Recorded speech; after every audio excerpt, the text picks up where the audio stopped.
tá contente e feliz. No carnaval, que coisa maluca. Do tamborim, eu te cutuco, não cutuco, eu te cutuco. Quand on pense à Rio de Janeiro, on pense surtout au paysage urbain le plus spectaculaire de la planète et à une formidable richesse. Cette image d'Épinal escamote les favelas où résident la plupart des habitants de la ville, ainsi que les innovations qui ont fait de la culture brésilienne l'une des plus intéressantes du monde.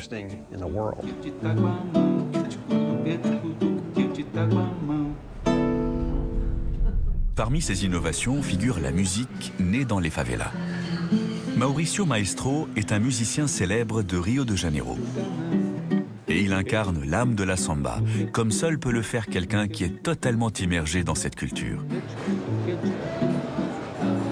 Se querem saber a história do samba, o samba nasceu numa roda de bamba. O Chico Navalha foi desacatar, o Zé do Pandeiro teve que brigar. O Chico Navalha, pegando da dita, partiu para o Zé numa briga esquisita. Na confusão que houve na baiuca, um dizia eu te cutuco, o outro não cutuca. Eu te cutuco.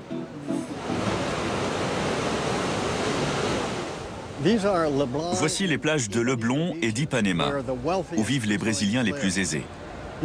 L'immobilier y est l'un des plus chers du monde. D'ici, nous allons grimper sur ces collines où résident les pauvres, c'est-à-dire la majorité des habitants de Rio.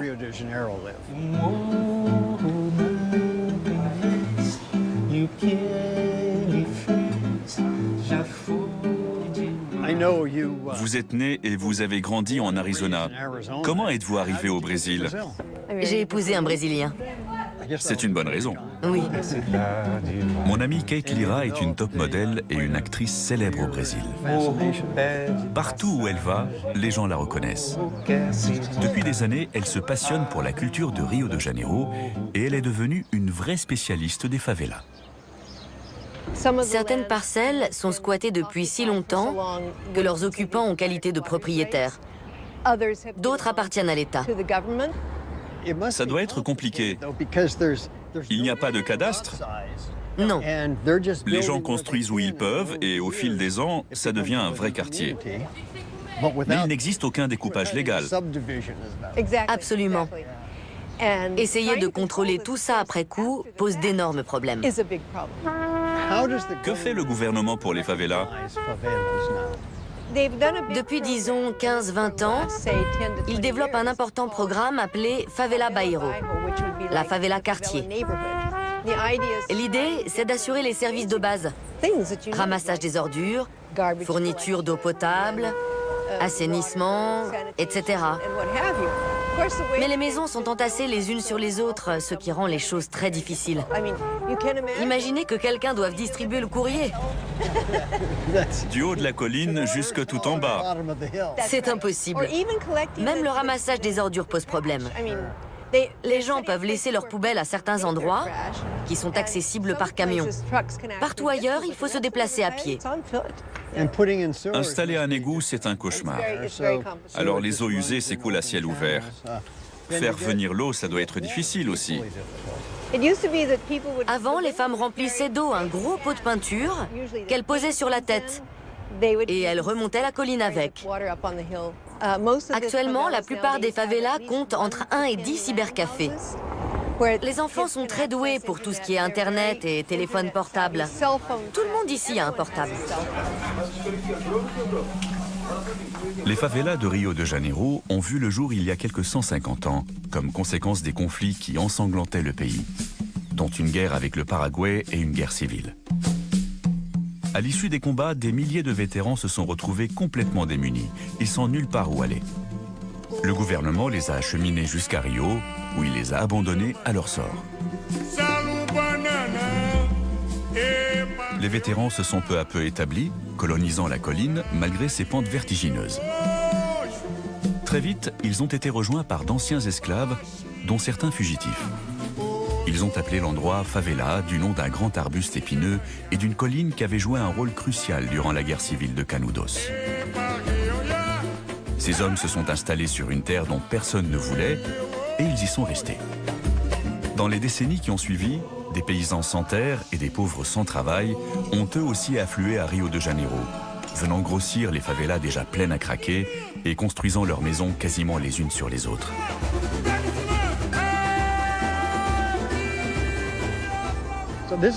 Cette favela est immense, mais elle n'a pas toujours été aussi calme qu'aujourd'hui. C'est vrai. Si tu t'étais trouvé dans les parages en 2008, tu te serais sans doute fait tirer dessus dans la seconde. On est dans le Complexo do Alemão, un complexe. C'est un ensemble de favelas, et la ville en compte plusieurs. Les gangs se faisaient sans cesse la guerre ici. Les gosses savaient exactement quelle rue leur était autorisée et où se trouvaient les différentes planques. Pendant des dizaines d'années, les gens de l'extérieur n'ont pas été les bienvenus dans les favelas, y compris la police, connue pour sa corruption et son extrême violence. Les barons de la drogue régnaient sans partage, mais paradoxalement, ils étaient aussi les principaux fournisseurs de services sociaux et de santé. En 2008, le gouvernement a adopté un programme visant à donner des policiers l'image de soldats de la paix plutôt que celle de gardiens. Les forces de l'ordre ont été postées à l'intérieur des favelas, avec pour mission de rendre la vie plus sûre pour les habitants. Dans certains quartiers, la réussite est au rendez-vous. Dans d'autres, le résultat n'est pas aussi probant et certaines personnes affirment préférer la vie du temps des barons de la drogue. Depuis pas très longtemps, des visites guidées sont organisées aussi bien pour les touristes que pour les cariocas. Leur succès ne cesse d'augmenter et les favelas sont de plus en plus fiers de montrer ce qu'elles ont accompli. Il y a 20, 30 ans, elles n'avaient aucun service à proposer. Aujourd'hui, on trouve des chambres d'hôtes, des épiceries et même l'électricité et Internet partout. Santa Marta a été l'une des premières à bénéficier du programme de pacification. Bem-vindos ao Santa Marta, favela do Santa Marta. Este é mapa da favela. Ils nous souhaitent la bienvenue dans la favela de Santa Marta.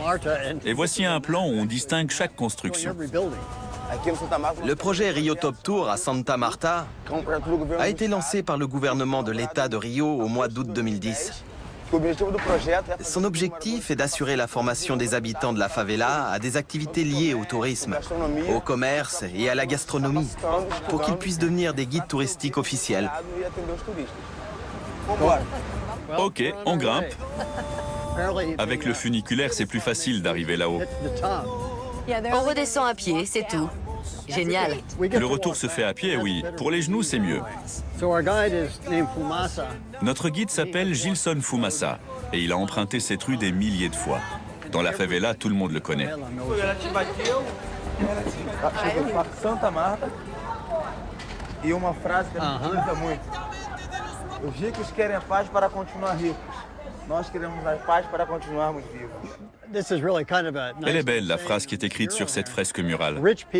Les riches veulent la paix pour rester riches. Nous, dans la favela, on veut la paix pour rester en vie. La rue se termine ici. À partir de maintenant, il n'y a plus que des escaliers qu'il faut grimper à pied. Je m'appelle Gilson Fumassa et mon histoire est intimement liée à celle de Santa Marta. J'ai connu la guerre entre trafiquants, la pacification par la police. J'ai survécu à tout. J'étais ici quand Michael Jackson et Madonna sont venus.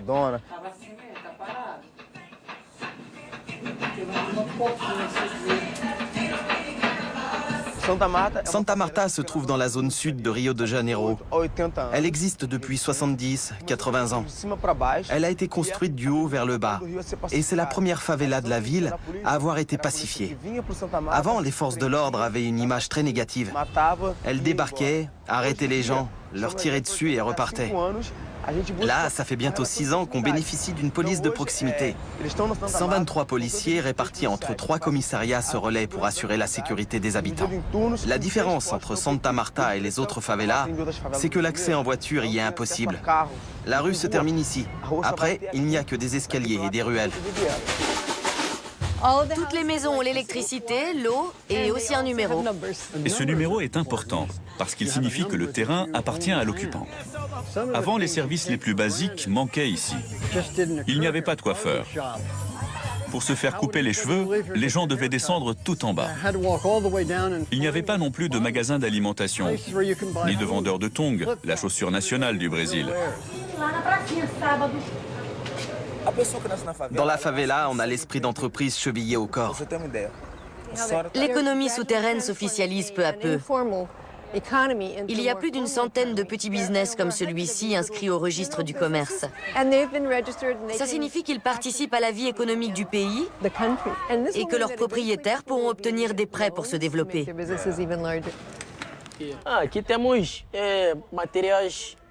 On vend des articles fabriqués à partir de matériaux recyclés. Par exemple, ma tante utilise des emballages en carton, entre autres. Elle fait des sacs aussi. Et mon cousin Igor, qui a 10 ans, dessine certains motifs.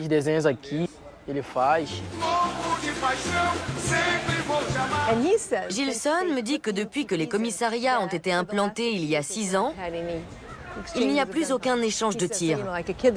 Un enfant né en 2008, qui a 6 ans maintenant, n'a sans doute jamais entendu un seul coup de feu. Et les jeunes de 18 ans ne voient plus les criminels et les membres des gangs comme des héros. L'état d'esprit des habitants a changé.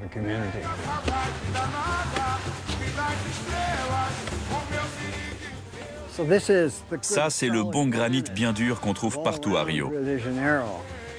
Les gens l'utilisent comme fondation pour leur maison, avec une incroyable ingéniosité. On dit parfois que ces bidonvilles ne sont pas faits pour durer.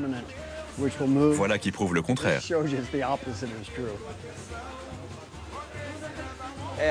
Grâce aux travaux d'assainissement, on a un tout à l'égout qui permet d'évacuer 90% des eaux usées. Il ne reste plus que 2 canaux à ciel ouvert. Et les gens s'en servent comme poubelle. Ils ne font aucun effort de recyclage. Vous voyez ce que ça donne? J'ai aidé à créer une bibliothèque qui possède une collection de livres pour enfants. Et cette boulangerie vend du pain et des gâteaux faits sur place. Tu as remarqué, le passant a dit que ce n'était pas une favela, mais une communauté. Oui, et tout est là.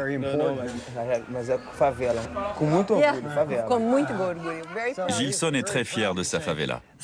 Certains parlent maintenant de communauté plutôt que de favela, qui est un peu péjoratif. Mais lui est contre. Il dit on est une favela et on en est fier. Il faut accepter ce qu'on est. Une petite partie du matériel a été montée avec le funiculaire. Tout le reste à dos d'homme. On a une source naturelle, mais on ne boit pas l'eau parce qu'elle passe tout près d'un canal d'évacuation à ciel ouvert. On l'utilise pour se laver et faire la vaisselle. Ce graphe a été peint par un artiste local et un ami à lui qui n'est pas d'ici. En face, il y a une garderie qui a été créée par les femmes du quartier.